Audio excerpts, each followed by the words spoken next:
चल रही है चर्चा प्रकृति पे, और कल चर्चा करते हुए आपको बताया था कि प्रकृति, भगवान की प्रकृति जो है, जो एनर्जी है, शक्ति हैं, अनेकों हैं, अनंत हैं, परंतु उनमें इसको तीन में विभाजित किया गया है जिससे कि हम इनको समझ सकें। तो आपको बताया था पहले दो शक्ति, भौतिक और आध्यात्मिक। आध्यात्मिक शक्ति के अंदर फिर दो हिस्से, अंतरंगा और तटस्थता। और जो भौतिक है उसका एक और नाम क्या है? बहिरंगा। बहिरंगा शक्ति, बाहर की शक्ति, अर्थात ये भौतिक जगत की शक्ति जो कि जिसका हकीकत के अंदर भगवान के साथ संपर्क है भी और नहीं भी। जैसे कि गवर्नमेंट के द्वारा जेल चलाई जाती है परंतु जेल से कोई ज़्यादा उसका संपर्क है नहीं। इसी तरीके से मैंने कल बताया था आपको, हम बंधन में हैं तो इसीलिए इस जगह को जेल भी बताया गया है, क्योंकि बंधन में कहाँ होते हो? जेल में। तो कल चर्चा करते हुए इस पॉइंट पे भी पहुंचे थे। फिर हमने बताया था कि जो आत्मा है ये बहिरंगा शक्ति के द्वारा कवर्ड है, मतलब इसके ऊपर दो आवरण हैं, एक सूक्ष्म शरीर का योग, स्थूल शरीर का। तो भगवान ने इस बात को 7वें अध्याय के 4थे श्लोक में बताया है। पृथ्वी, जल, अग्नि, वायु, आकाश, मन, बुद्धि तथा अहंकार, ये 8 प्रकार से विभाजित मेरी भिन्न अपरा प्रकृति है। क्या है मेरी? अपरा। बताया था ना, परा का मतलब जो परे, वो भगवान की दिव्य शक्ति। और ये क्या है? अपरा, जो परे नहीं है, जो यहां है। तो ये भगवान ने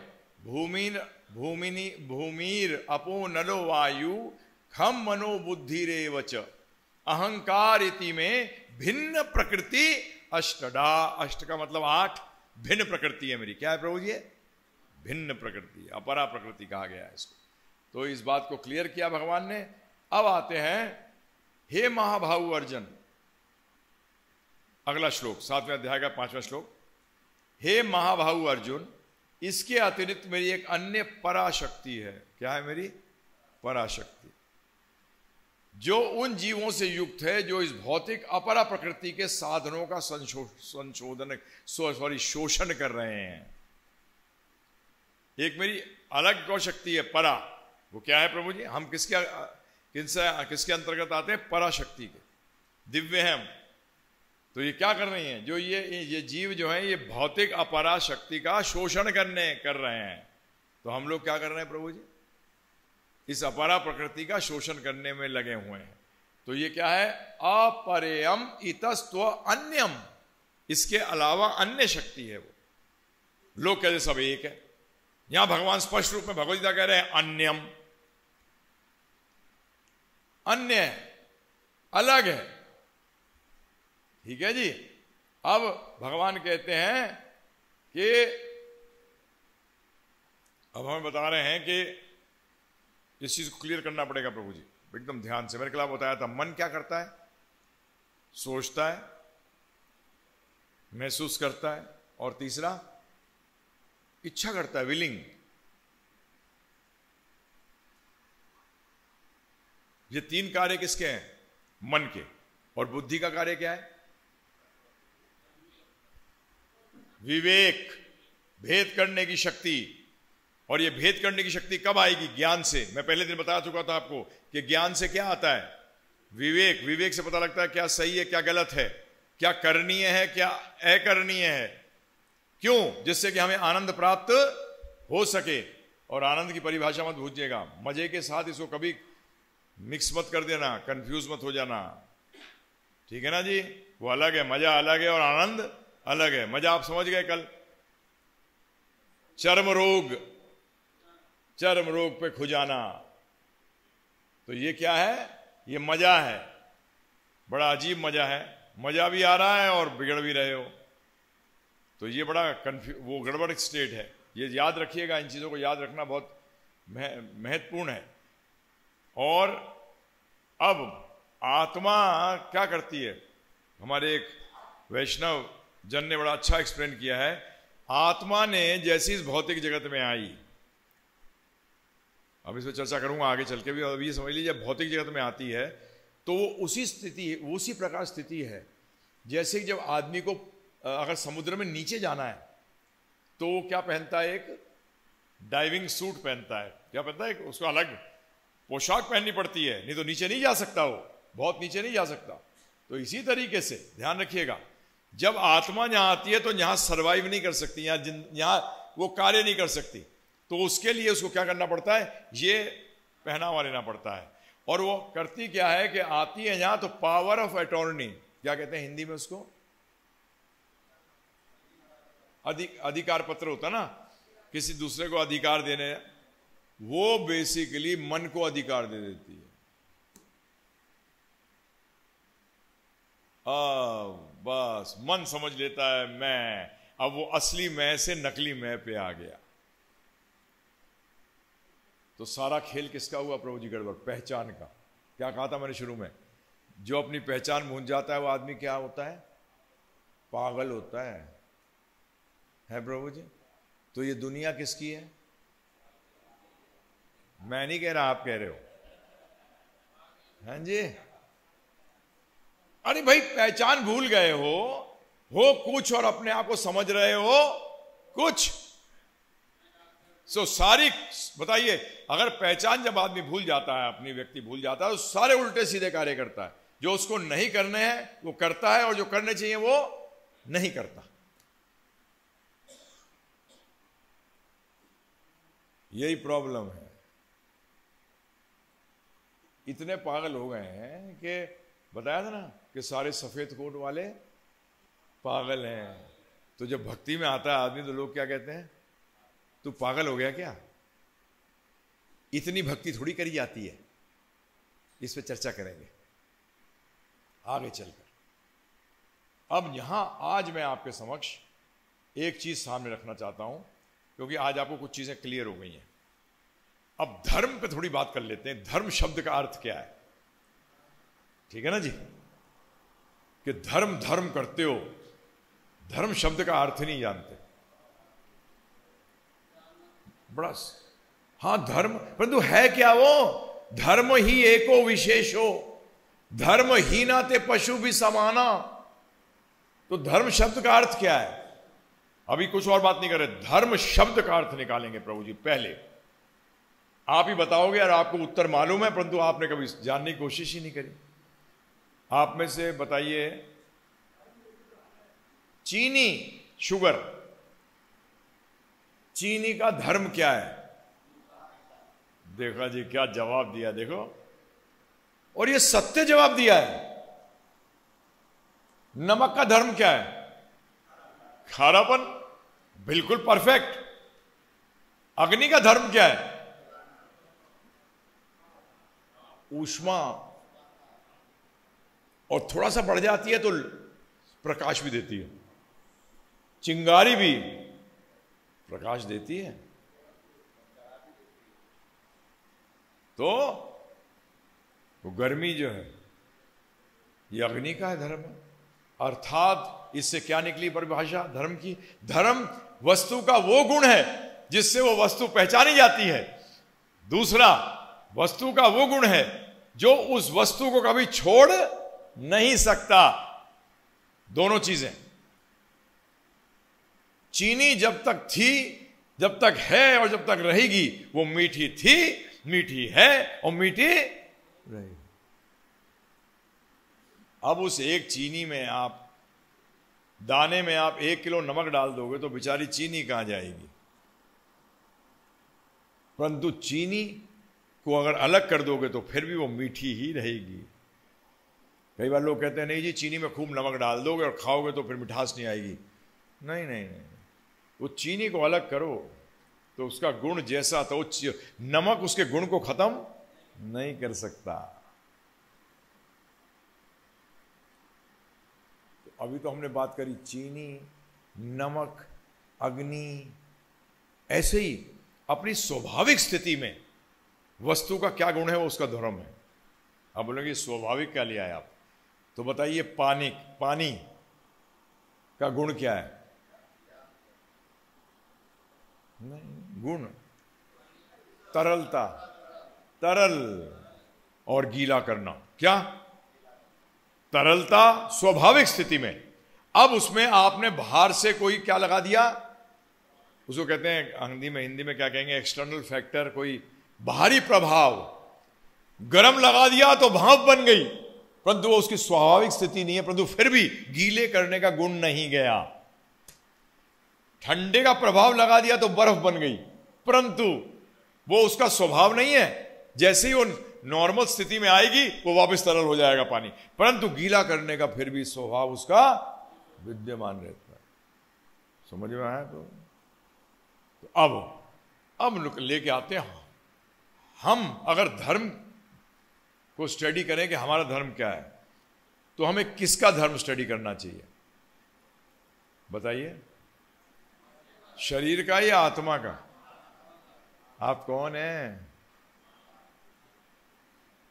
शरीर का धर्म तो बदलता रहता है प्रभु जी, एक धर्म है जो नहीं बदलता, वो अभी का विषय नहीं है, सिर्फ धर्म को समझाया मैंने अभी आपको। नहीं, योनि एक ही है ना प्रभु जी। शरीर जब मैं क्यों कह रहा हूं, शरीर इसलिए कह रहा हूं, शरीर तो कुत्ते का भी होता है, वो भी अपरा प्रकृति है, उसमें भी वही है, उसका भी मन बुद्धि है, अहंकार भी है। उसका अहंकार है ये कि मैं कुत्ता हूं, वो जानता नहीं, बोलता नहीं है कुत्ता हूं, परंतु कुत्ते की हरकतें करता है। किसके कारण? अहंकार के कारण, मैं के कारण। वो जब ये मन जिस शरीर में जाता है वो उस जैसा अपने आप को समझने लगता है, उस जैसा अपने आप को समझने लगता है। क्लियर हुआ प्रभु जी? नहीं, अभी क्लियर करूंगा, अभी इतना समझ लो सिर्फ, अभी आगे क्लियर करूंगा। ये धर्म और क्लियर होगा जब कर्म पे चर्चा करेंगे। क्या? जब धर्म के ऊपर और जब कर्म पे चर्चा करेंगे तो धर्म और क्लियर होगा। अभी तो सिर्फ धर्म की परिभाषा दी है मैंने कि हमारा गुण क्या है। चलिए, आपने मांगा है, थोड़ा सा बता देता हूं, थोड़ा सा समझ लीजिए, ज्यादा नहीं, क्लियर हो जाएगा। कौन बताएगा कि मनुष्य का धर्म क्या है? वो गुण जो कभी उससे अलग नहीं हो सकता। हाँ जी, परोपकार सब नहीं करते, मैं तो गुण की बात कर रहा हूं। परोपकार सब नहीं करते, करते हैं? नहीं करते। वो चीज जो आप छोड़ ही नहीं सकते, वो कार्य स्वार्थ। अच्छा, वो स्वार्थ के लिए क्या करता है? क्या करेगा? कर्म करेगा। हाँ, किस भाव से करता है? सिंपल, बड़ा सरल है। कोई भी व्यक्ति चाहे वो कुछ भी चाहता हो, सेवा करे बगैर कुछ मिलता ही नहीं है। सर्विसमैन सेवा करता है अपने मालिकों की, उसको उससे सैलरी मिलती है। बिजनेसमैन अपने कस्टमर के ऑर्डर फॉलो करता है, उसका मतलब वो जो कहते हैं वो करता है, वो उनकी सेवा करता है। नेता उनकी सेवा करता है। कोई भी व्यक्ति दुनिया में है ही नहीं जो सेवा के बगैर जी सकता है। इसलिए बताया गया हमारा धर्म है कि हम सबके सब दास हैं। क्या है प्रभु जी? सेवा कौन करता है? प्राइम मिनिस्टर भी क्या कहता है जब वोट मांगने आता है? बिजनेसमैन क्या कहता है कस्टमर को? सेवा का मौका दो। जब आप इंटरव्यू करने जाते हो क्या बोलते हो कि एक सेवा का तो मौका दो, हैं जी? तो सर्विसमैन को तो पूछने की जरूरत ही नहीं, क्योंकि उसका पूरा जीवन ही, उसका नाम ही सर्विस है। क्या है? सेवारत। क्या कहते हैं उसको? सेवारत, सेवक है वो। विश्व में बता दो कौन मनुष्य सेवक नहीं है? पागल को छोड़कर, पागल को छोड़कर बाकी सब सेवक हैं। और समझते क्या अपने आप को? बॉस। क्या समझते हो प्रभु जी? मालिक। और हो क्या? क्योंकि सेवा करे बगैर मालिक बन ही नहीं सकते। आज हमारे बीच में आने वाले हैं सुरेश जी, अगर वो कस्टमरों की सेवा नहीं करते तो कभी सोचो सुरेश पोद्दार बनते ही नहीं, मयूर यूनिकोटर बनती ही नहीं, बनती ना, टाटा बनता ना बिल गेट्स बनता, कोई नहीं बनता। तो अभी इतना समझ लीजिए, दासत्व हमारा धर्म है। अब ये आपको डिसाइड करना है कि दासत्व करना किसका है। ये जब मैं योग पे आऊंगा तब बताऊंगा आपको। योग का मतलब होता है जोड़ना। किससे जुड़ूं? अरे अकल तो मन तो वही होता है जो जानता है कि किससे जुड़ना चाहिए। समझ में आया प्रभु जी? तो अब आगे चलते हैं कि कई बार लोग कहते हैं कि साहब सुख का कब पता लगेगा? जब तक मैं दुख नहीं भोगूंगा तभी तो सुख का पता लगता है। अरे मूर्ख, गधे, हमारे गुरु महाराज कहते थे गधे की लात खाने की जरूरत नहीं है जानने के लिए कितनी बुरी तरह लगती है। नहीं है जरूरत है प्रभु जी? आपको कैंसर होना जरूरी है जानने के लिए कितना दुख होता है फिर सुख मिलेगा मुझे? है प्रभु जी? नहीं, ये गलत धारणा है, बिल्कुल बोगस धारणा है। तो ये कुछ धारणों के बारे में बात करता रहूंगा बीच में। हमारी ये किताब है धारणों, क्या है वो? भ्रांतियों पे सत्य का हथौड़ा। क्या प्रभु जी?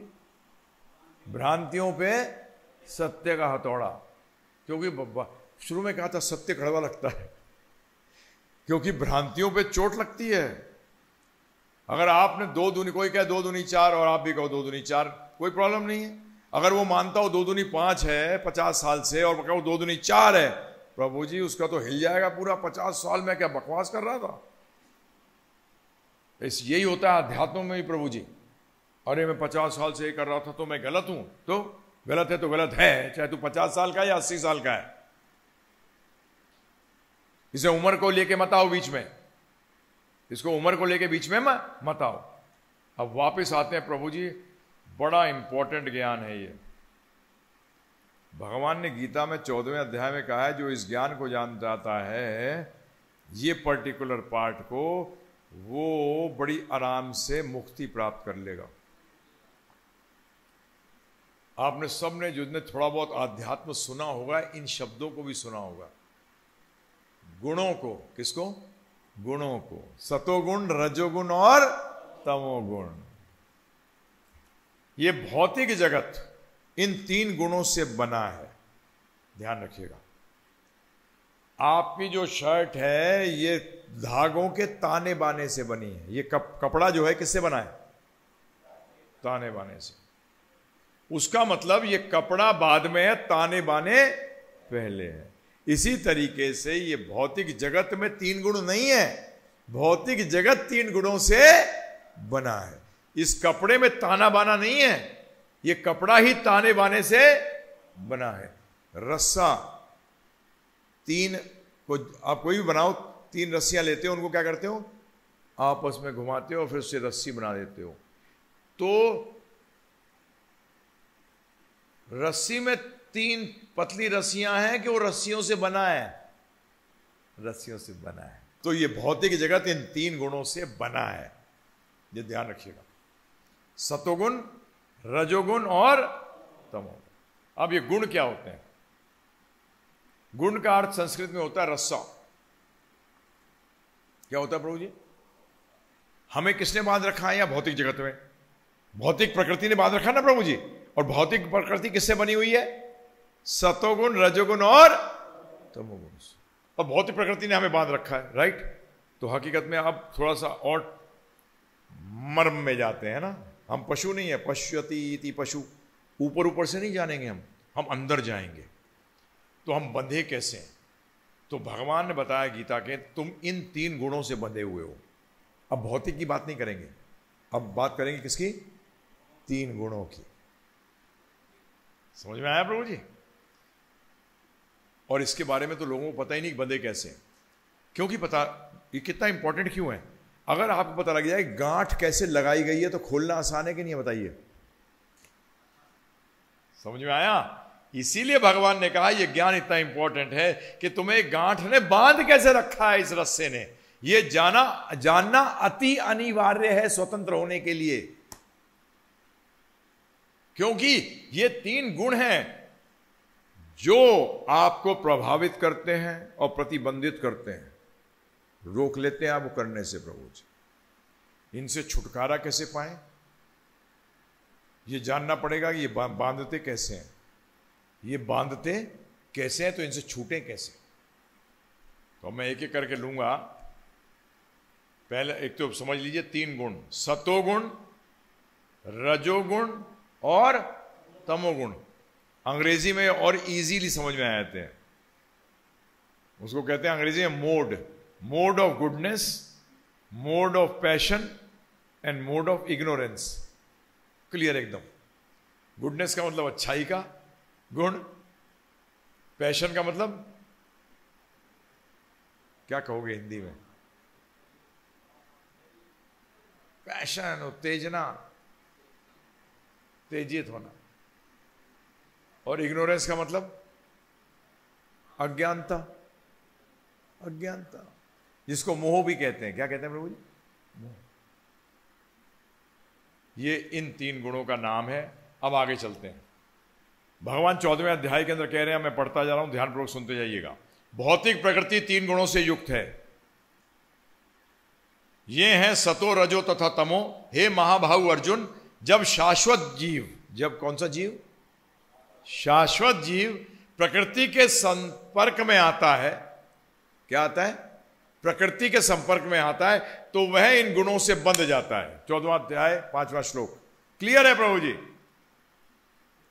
जीव, जब शाश्वत जीव प्रकृति के संपर्क में आता है तो वह इन गुणों से बंध जाता है। अब आज पता लगा कि हम बंधे हुए किससे हैं। पता ही नहीं था आपको। मुक्ति का मतलब क्या है पता ही नहीं था। अरे पता तो लगे बंधे किससे हो। तो भगवान बता रहे हैं यहां कि इनको जानना जरूरी क्यों है। ध्यान सुनिए। अब मैं तुमसे समस्त ज्ञानों में सर्वश्रेष्ठ इस परम ज्ञान को पुनः कहूंगा, जिसे जान लेने पर समस्त मुनियों ने परम सिद्धि प्राप्त की है। 14वें अध्याय का पहला श्लोक। और इस अध्याय का नाम है 3 गुण। क्या है प्रभु जी? ऋषियों ने इसमें क्या? परम सिद्धिम इतो गतः, परम सिद्धि प्राप्त करी। ये ज्ञान जो देने जा रहा हूं, ये 3 गुणों का ज्ञान जो है, क्योंकि प्रभु जी आपको पता लग गया मैं फंसा कैसे हूं। अरे ये तो कमाल हो गया। पता लग जाए फंसा कैसे हूं तो फिर मैं ढूंढूंगा निकलूं कैसे। हैं जी? पहले क्या ढूंढते हो? जब बीमार होते हो तो पहली चीज क्या ढूंढी जाती है? कौन सी बीमारी है, किस बीमारी से मैं ग्रस्त हूं। सही बात है। और फिर उसका इलाज होता है। डॉक्टर पहली चीज क्या करता है? तो आज हम बंधन में हैं, तो हम बंधन में किसने डाला? तो यहां भगवान ने पहले बता दिया, सतोगुण जैसे भौतिक जगत के संपर्क में आता है बंध जाता है। आगे क्या कहते हैं ध्यानपूर्वक सुनिए। ये 13वें अध्याय का 24वां श्लोक है। इसमें भगवान क्या कह रहे हैं? जो व्यक्ति प्रकृति, जीव तथा प्रकृति के गुणों के अंतः क्रिया से इस विचारधारा को समझ लेता है, उसे मुक्ति प्राप्त होना सुनिश्चित है। क्या प्रभु जी? जीव, प्रकृति और 3 गुण को समझ लेता है, उसका मुक्ति को प्राप्त करना सुनिश्चित है। वर्तमान स्थिति चाहे कैसी हो, देखिए भगवान कह रहे हैं, कई बार कहते हैं अरे वर्तमान नहीं, वर्तमान स्थिति चाहे जैसी हो, यहां पर उसका दोबारा जन्म नहीं होता। यहां उसका दोबारा जन्म नहीं होता। भगवान कह रहे हैं कि इस ज्ञान में स्थित होने से, अर्थात इन 3 गुणों से निकलने पर क्या होता है। ध्यानपूर्वक सुनिए। इस ज्ञान में स्थिर होकर मनुष्य मेरी जैसी दिव्य प्रकृति को प्राप्त कर सकता है। मेरी जैसी क्या प्रकृति? प्रकृति का मतलब स्वभाव, अर्थात वो जान जाता है कि वो भी दिव्य है। क्या है वो? भगवान नहीं है। क्या जान जाता है? कि वो भी दिव्य है, उसकी जन्म मृत्यु नहीं होता, उसको इस जन्म मृत्यु से कोई लेना देना नहीं है, उससे परे हो जाता है। इस प्रकार स्थित हो जाने पर वह जन्म मरण के चक्कर से छूट जाता है। क्या होता है प्रभु जी? जब वो इस ज्ञान को लेता है, भगवद गीता के इस ज्ञान को लेता है, तो क्या होता है प्रभु जी? वो मेरे जैसी दिव्य प्रकृति को प्राप्त करता है और उससे क्या होता है, जन्म मृत्यु के चक्कर से छूट जाता है। अब आप ध्यानपूर्वक सुनते जाइए प्रभु जी, इसको समझते भी जाइए कि यहाँ भगवान बार बार जन्म मृत्यु जरा व्याधि दोषानुदर्शनम, दोष है ये, बार बार भगवान दुखाल्यम अनित्यम असुखम, इस भौतिक जगत को ये सब कह रहे हैं। अब आप बताइए, यदि ये दुखाल्यम है या जो भी चीज इकट्ठी करोगे वो क्या देगा, परंतु आप तो बड़े मजे से दुख इकट्ठे करते हो, बड़ा प्रयत्न करके, बड़ी तो मेहनत करके, आजा दुखा है प्रभु जी, है मुकेश जी, बताइए क्या इकट्ठा कर रहे हो आप? अरे दुखाल्यम में रेत, रेगिस्तान में क्या मिलेगा, रेत, और दुखाल्यम में क्या मिलेगा? यहां के हर वस्तु के अंदर ये तीन गुणों से हर वस्तु बनी है। अब इसको समझिए थोड़ा सा और, अर्थात हर वस्तु यहां आपको बांधने में लगी है। शुरुआत कहां से? शरीर से। परंतु यह आध्यात्मिक ज्ञान बताता है, जो कि आपको भौतिक विज्ञान नहीं बताता, कि इससे कैसे डील किया जाए जिससे कि हम फंसे नहीं। जैसे बोलते हैं ना, क्या जेब कतरा है, 30 साल हो गए इस रूट पे चलता है, आज तक पकड़ा नहीं गया, क्या सफाई से जेब काटता है, हैं जी? इसी तरीके से आपको आध्यात्मिक विज्ञान बताता है कि कैसे यहां रहकर इससे फंसे नहीं। ये भौतिक ज्ञान नहीं बताता, भौतिक विज्ञान नहीं बताता। भौतिक विज्ञान तो बहुत फंसाने का तरीका बताता है, निकलने का तरीका नहीं बताता। हाँ, सतोगुण रजोगुण तमोगुण तीनों का बताऊंगा। भगवान ने इसमें तीनों की चर्चा करी है अलग अलग, कि क्या गुण होते हैं। ये सिर्फ शरीर पे असर नहीं है, ये 3 गुणों से मन बुद्धि अहंकार भी बना है, क्योंकि वो भी तो भौतिक प्रकृति का एक अष्टाधी, याद रखना प्रभु जी, वो अपरा शक्ति को याद रखना। भगवान ने कहा था ये 8, इन 8 के द्वारा वो लगा हुआ है, फंसा हुआ है। अब एक चीज और समझिए ध्यानपूर्वक, एक्सप्लेन करने से पहले एक एक गुण को बताऊंगा। ये तीनों गुणों में आपस में स्पर्धा चलती है। क्या चलती है? स्पर्धा, कंपटीशन। कभी सतो गुण ऊपर हो जाता है, कभी रजो कभी तमो, कभी तमो कभी रजो कभी सतो, कभी रजो तमो कभी सतो, ऐसे करके ये आपस में स्पर्धा चलती है। और बड़ा सिंपल है समझना, आप जिस गुण को ताकत दे दोगे वो जीत जाएगा। ये आप ताकत देते हो अलग अलग गुणों को, अब आप ही डिसाइड करना। देखो बता दूंगा गुण क्या क्या, इनके स्वभाव क्या क्या है, और मैं शॉर्टकट भी बताऊंगा समझने का। कहते हैं ना आजकल कुंजी बड़ी चलती हैं, कुंजियों, अभी भी जमाना है कि नहीं? हमारे टाइम में तो हुआ करता था। तो क्या कहते हैं, ध्यानपूर्वक सुनिए। कभी कभी सतोगुण रजोगुण तथा तमोगुण को हराकर प्रधान बन जाता है, तो कभी रजोगुण सतो तथा तमोगुण को परास्त कर देता है, और कभी ऐसा होता है कि तमोगुण सतो तथा रजोगुण को परास्त कर देता है। इस प्रकार श्रेष्ठता के लिए लगातार होड़ चलती रहती है। भगवद गीता 14वें अध्याय का 10वां श्लोक क्लियर कर रहे हैं भगवान एक एक चीज। भगवद गीता जो भी मैनुअल ऑफ लाइफ है प्रभु जी, अगर ये विवरणिका है जीवन की, और इसको हम लोग 5 साल की उम्र से सीखना शुरू करना चाहिए प्रभु जी, के जीवन भर लगा सकें। अब ये आपका काम है कि इसको कैसे, अब ये क्या है, गुण का एक गुण क्या है कि ये क्या है, भौतिक शक्ति चारों तरफ है, तो ये सर्वव्यापक है। क्या है प्रभु जी? सर्वव्यापक। ये क्या करता है? ये 3 गुण क्या करते हैं? आपको मोह में डालते हैं, भ्रमित कर देते हैं, भुलावा में डाल देते हैं। इन 3 गुणों का काम है, तीनों का काम है ये बांधना। अज्ञानता बांधती है, ध्यान रखिएगा, अज्ञानता बांधती है। किससे बांधती है? आपको आनंद लेने से बांध देती है। आनंद तक पहुंचने, वो आनंद शब्द को मत भूलना प्रभु जी। स्वार्थी होना गलत नहीं है। भागवत कहता है स्वार्थ गतिम, स्वार्थी बनो, परंतु पहले स्व को तो समझो। अरे शरीर को स्व समझ रखा है, जबकि आप हो क्या? आत्मा। स्व का अर्थ का मतलब भला, अरे स्वार्थ गतिम, स्वार्थ की लक्ष्य क्या है ये तो जानो। इसके आगे के 2 वर्ड बताऊं, स्वार्थ गतिम ही विष्णु। अगर स्वार्थ का जो लक्ष्य है वो कौन होना चाहिए? विष्णु, कृष्ण भगवान, राम जी। परंतु हमारा लक्ष्य तो वो है ही नहीं। आप तो असली नोट की जगह चूर्ण के नोट इकट्ठे कर रहे हो। किसके नोट प्रभु जी? चूर्ण के नोट लगे हैं और गिनते हैं। भाई साहब ये नहीं चलेंगे, ये आनंद नहीं देते। ये बच्चे वाला हिसाब है ना प्रभु जी। वो बच्चों में खेलते थे ना, वो अभी भी खेलते होंगे, बैंक में खेलते हैं, इतने पैसे में इतना खरीद लिया है प्रभु जी, कितने घर खरीद ले, कितने बेच दिए, उसमें पता ना तो एक घर खरीदा और एक ना बेचा।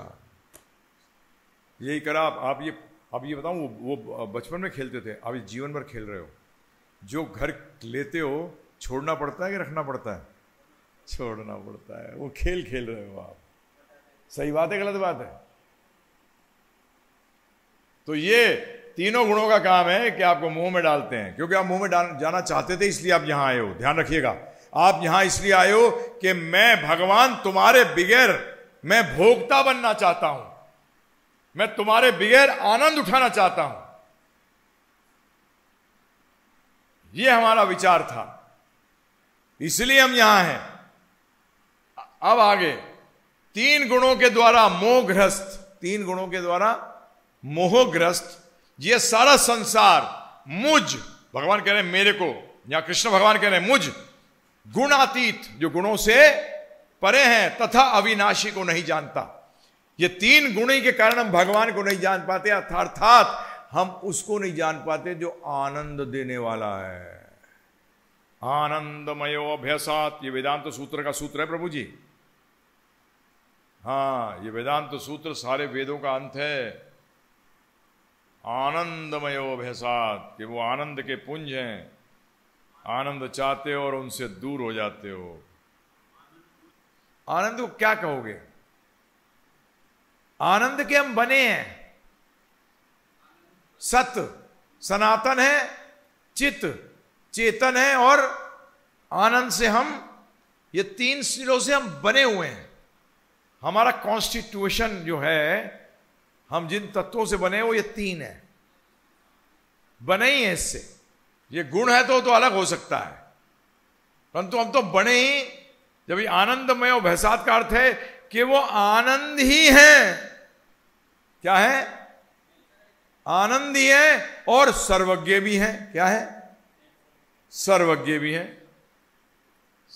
और साथ में और क्या है? सनातन भी है। यहां क्या कहा? मुझ गुण अतीत तथा अविनाशी को नहीं जानते। अब आपको बोलोगे आनंद से बने हैं। हां जी, हमारा सिर्फ अंश होने के कारण अंश अपने आप में उन चीजों को अनुभव नहीं कर पाता जिसका वो बना भी है। जब वो भगवान से कनेक्ट होता है तो उसका आनंद जो उसमें ऑलरेडी है, क्योंकि अगर ध्यान रखिएगा, अगर आपको आनंद मिलेगा, जो चीज मिलेगी वो खत्म भी होगी। इसलिए आपका आनंद जो है, मैं अंग्रेजी में कह सकता हूं, इनहेरिटेंट आपका स्वभाव है। आप बने उससे हो।